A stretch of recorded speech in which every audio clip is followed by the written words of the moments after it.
I have this balcony with grass and plants that I look after. It's a high building, so I see the city peeking from the edge like a second sun rising. I can see the cranes of the docks like ghostly fingers beckoning the world to come closer. I see the trains moving like a country's bloodstream, like iron come alive and proud because they know they will always be needed. I see the planes landing just out of my sight.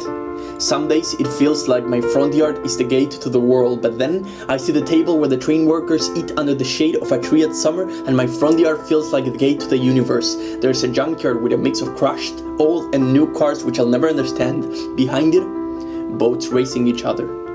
Many people have a plain view of the river, of our avenues, our cafes, our parks, but I have a view of our bowels, of the strained metals dancing in the belly of this country, making it move and groan and sweat, and that's why I know what fuels us. I know about this hidden engine that makes everyone wake up and everyone fall asleep in this city of mine. But I also see the slums, like leftovers from our progress, like collateral damage from our highways. At first I shield them away. I ignored its guilty stare. But I become fond of them, of its many-colored brick houses, its mismatched shoulders, its hunched height, of the children pouring like rain from its streets. I see all of this, and I am standing at the gate of the universe. The light is the most present thing.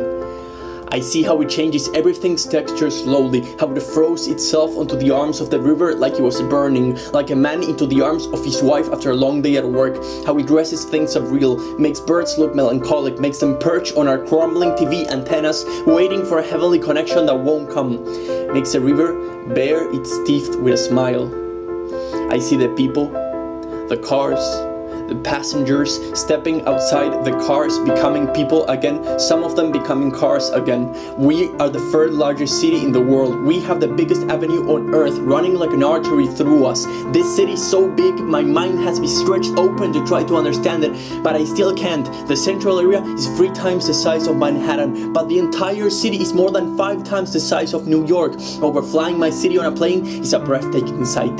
We've taken after the river at our shores, the widest in the world, and like it, we sprawled in every direction. Buenos Aires is an overlapping of old and new. It's an abandoned Paris, its empty cathedrals hugged by construction beams growing like vines around it, an amusement park running on steam, and I looked at it from this patch of grass in the sky, which I look after, so someone can notice it and say, oh look, that's also part of this city.